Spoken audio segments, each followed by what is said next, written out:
So hello everybody, this is Martin from the Artistry House, and we're doing a series of videos and interviewing people called our 3 favourite things. So what I've asked people to do is photographers to get 3 of the favourite images that they've ever taken, and also an image that inspires them, and then towards the end a couple of minutes about what they're going to be doing over the next few weeks. So it's only 10 minutes, so hopefully brighten up your day. So the first one we've got Richard here. Hello Richard. Hi, how are you? Very well, thank you. Richard, an amazing photographer, London-based. If you can tell us a little bit about yourself, Richard, and then we'll see your 3 favourite images. Well, as Martin said, I'm an amazing photographer. No,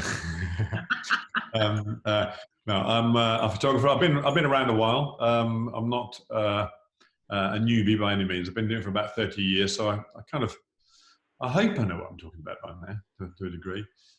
These days I shoot a mixture between commercial and also portraiture. Almost everything I do is with people or with cars and motorbikes. So those are the things I'm kind of known for, really. Based in Chiswick in London, though I do shoot all over the world. I'm lucky in that respect and enjoy it very much. And I love the motorbikes. We're both big motorbike fans. Yes, indeed. So in fact, when we meet up, that's all we seem to talk about. It is a bit, and yeah. I did this fantastic shoot for Triumph last year in Germany when we reenacted the famous Steve McQueen leap over the fence in The Great Escape, and I came back and thought, I've got to have one of them. So I bought myself a Triumph this year, which is now my new love. I've just had it serviced and redone. I've been rebuilding it, so yeah, I love it. Brilliant. And that bit in The Great Escape is just that bike was a really, really heavy bike. And he filmed that as well himself, didn't he? We took the actual bike with us, the actual one. Yeah, and I rode it, and trust me, it's not nice to ride. Old bikes look fantastic, but they are an absolute pig to ride. Yeah. But how they did that, goodness only knows, but there we are. Amazing. It was amazing. So we've asked you to prepare 3 of your favourite images, and this is your favourite images. It's not, the most famous one that you've shot. It's not the one that's made you the most money. It's actually what you actually enjoy shooting and something that you want to share with everybody else. So yeah. I'm asking you to share your screen with us, Richard, and let's yeah, no problem. Here we go. Does that work? There we go. Can you see that? I can. Beautiful. Wow. Yes. I love it when technology works, don't you? Blimey. Excellent. So, shall I talk you through the image? Yes, please. Yeah, I realised actually when you asked me to do this, Martin, that I looked through the images that I wanted to show, and then I realised actually they were quite similar compositionally, which is more coincidence than anything else. But I think, as with all, I don't think it's particularly unusual in this respect that a lot of my favourite images have a very personal connection to me. And this image is actually an image that's also relevant to you. I won a BIPP award with this, I think in 2013, a different age. This is my daughter, in fact, Millie. She's now 21. She was, I can't work out the age then. I'm rubbish at that. I think she was about 13, 14 at this time. She just started doing some modelling. And a very interesting story, this. Some of our older viewers in particular will possibly remember Mr. Blobby, who was famous on TV at the time. Oh my God, yeah. Noel Edmonds, Saturday Night, wasn't it? Well, when Noel Edmonds got a little bit too big for his boots, he opened a theme park called Blobby World, which you may or may not remember. It was quite in the papers at the time. A very good friend of mine lives on an estate down in Somerset called Cricket St Thomas. And one day he said to me, "Rich, take a walk in the woods there. Take a right, take a left, down there, blah, blah, blah, blah, blah." And he said, "Come back and tell me what you find."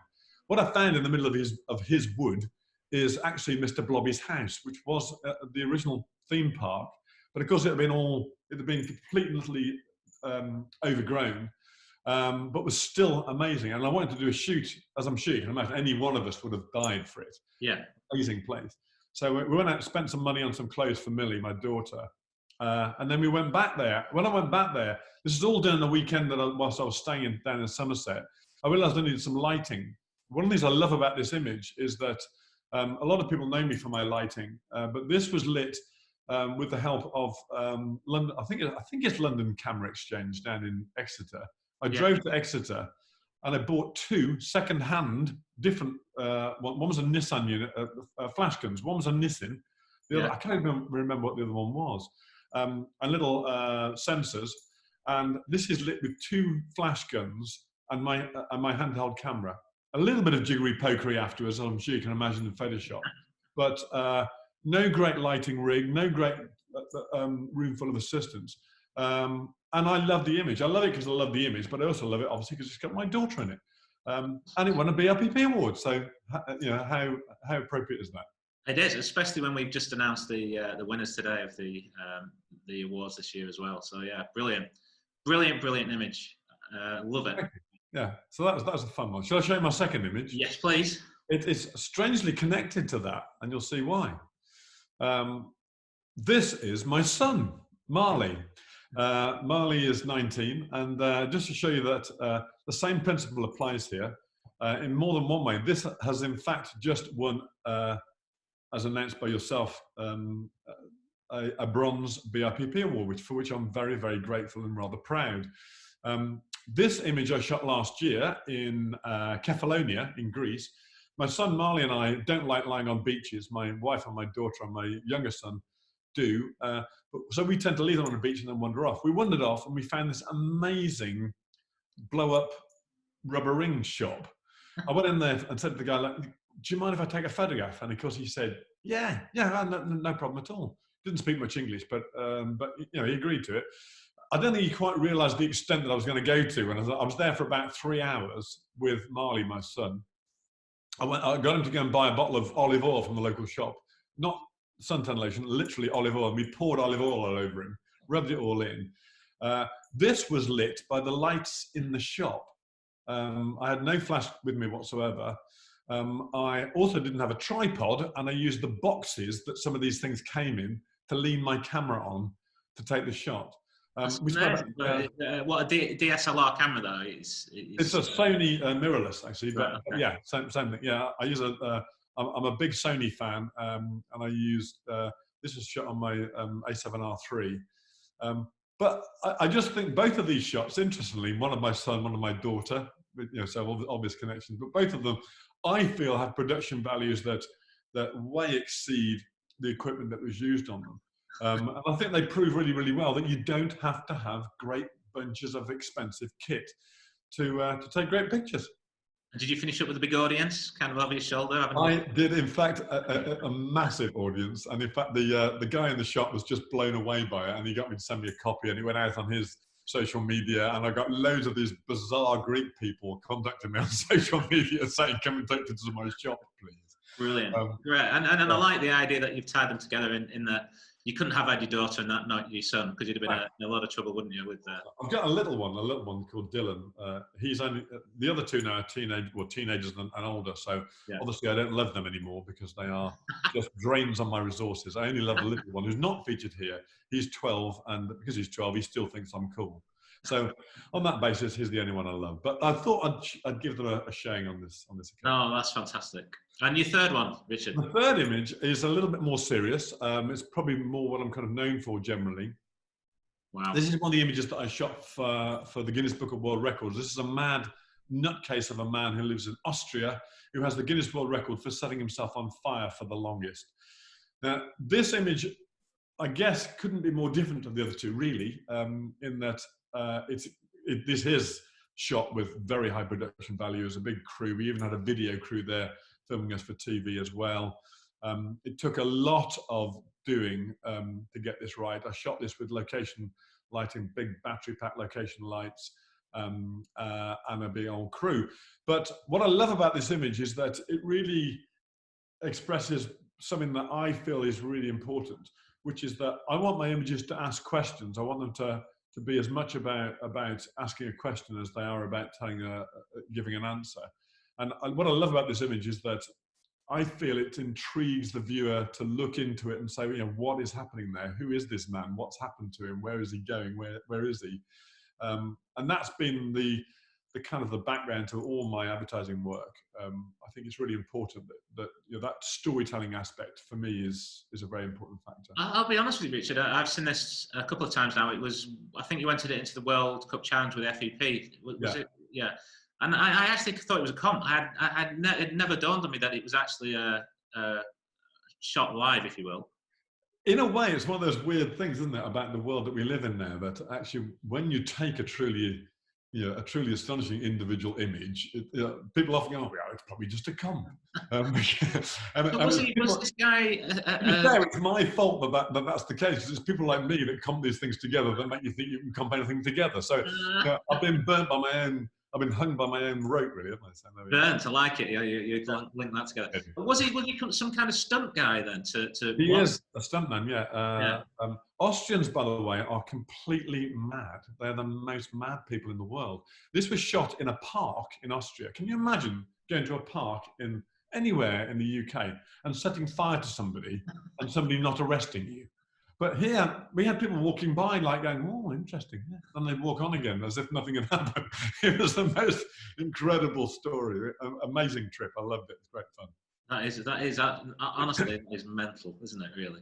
Well, I love it. It's a great image, and it's a great memory for me. The shoot itself was great fun. We had an excellent crew, and just a really, really great trip.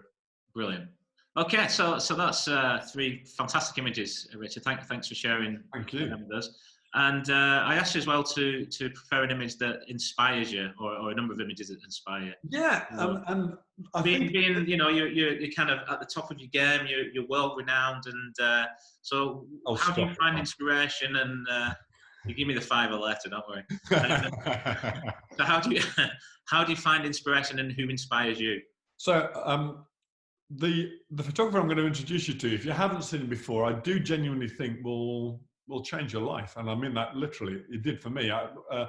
In the heady days of the 90s, when I was shooting advertising virtually every day, I had a big studio in Covent Garden. I was probably the last photographer, I think, actually, to have a studio in Covent Garden before it became stupidly expensive. But I used to go out a lot and look at stuff and blah, blah, blah. And at that time, I was shooting some big advertising stuff all the time. And, you tend to feel like you're really at the top of your game. And then I went into a bookshop, picked up a book and opened a book up and was introduced to a photographer who literally made me realize that what I was doing wasn't even worthy of a second glance by comparison. This man is a genius. And I'm going to show you one of his images. The first book that I bought of his was a book called Twilight. The photographer is called Gregory Crewdson. I don't know if you know of him. I hadn't until you introduced me to him. But yeah, he really is the most extraordinary photographer. His images tell more stories in one still than most movies tell in an hour and a half, in my experience. And he treats his photo shoots like movie sets. He has a massive crew and a huge lighting rig. He is very famous for the fact that he actually bought a house in a town in America, and for the sole purpose of burning it down for a photo shoot, which I just love that idea. I love the idea of us taking what we do and doing it to the extreme level. Gregory Crewdson is, in my opinion, the finest photographer in the world. He uses continuous light sources, HDMI lights. He still shoots with large 10x8 sheet film cameras. Really? Which, I used to shoot with. I don't anymore. I shoot everything digitally. Yeah. And he has a director of photography. Imagine being a photographer and having a director of photography. How great is that? So I love the kind of just the sheer over the topness of what he does. But he creates some beautiful, beautiful images. I missed the chance, sadly, to meet Gregory last year. Last year he had an exhibition of his latest piece of work, which is called Cathedral of the Pines, which is a beautiful set of images. He was at the Photographer's Gallery, and he did an open evening talk, and I was working. I couldn't do it. I couldn't get down there, which is really annoying. We have been in touch via Facebook and text and whatever. And he's a lovely man. But sadly, I've never actually met him in person. But I do love his work, and he inspires me, I mean, hugely. And do you kind of take some of what you see and try and bring it into your work at all, or do you just stand back and admire what he does and that's it? Absolutely. I mean, in terms of my lighting style, I feel my style is similar. If I could get to this technical level, in my life, I would be very, very happy. And I think, he really I think is. you've been a bit too humble there, Richard, to be honest. But Well, no. Believe me, this man's on a different league, in a different league altogether. I mean, he's an astonishing guy. I think it's also interesting. Like, I know a couple of other photographers like him. Julia Fullerton Batten is a very good friend of mine who I know does a similar kind of work. And one of the things that's interesting is that that to do this kind of work, you need to take a leap into a world which is much, much higher level. What I mean by that is that these images, they're going to cost like 100 grand each to produce. Now, to do that, you've got to have a certain confidence level, fairly obviously. yes, that people out there are going to want to buy them, and so I think very, very few of us get to that point in our career where we can control those kind of budgets. I've had one or two jobs that have been at that kind of level, but only one or two. I'd love every shoot I do to be at that level. But he does it now as a fine artist. He's worked all over the world. Some of the best galleries in the world. He's represented by the Gagosian Gallery, and his work sells. I mean, I don't own one because I couldn't afford one. These pieces are like 10,000, 20,000 pounds a piece to buy as individual signed images. So they are quite astonishing. But I think he's worthy of a look at. His two best books, I think, are these images I'm showing here. The second two are from Beneath the Roses, which is a series he did. And the first two, these ones, that one and that one, are from Twilight, which is the first book that I read and just blew me away. So that's my recommendation. Go and have a look. Brilliant. Well, thank you very much for that, Richard. That's amazing, and I love, as I said, I love being introduced to new people or new photographers to go and have a look at and maybe buy a book. It just keeps things interesting, doesn't it? So I think so. I think so. Really. So, Rich, we're gonna finish for the last couple of minutes, and one thing that we haven't announced yet, but I know I've talked to you about, and being an author of kind of marketing and how to kind of make money, you've agreed to do some spots for us over the next few weeks to help photographers through these difficult periods. I don't know if you want to announce what you're going to call it, or we'll do that later. Yeah, I'm trying to sort of get something going here. I've been contacted by a lot of photographers recently who are obviously feeling the effects of this awful coronavirus that we all know is going to change our lives. It's going to change our lives, I think, in a big way for the years to come. A lot of guys, particularly I know the wedding guys are in they're in trouble. There's issues out there to deal with, and portrait guys like myself are similar, less so I think for various different reasons. But I've been looking into this in quite a big way, and I want to try to help by giving some tips and ideas and concepts that I feel are going to help us through this period of time. I was starting putting a website together some time ago, actually, which was designed to be something that would be interactive for photographers.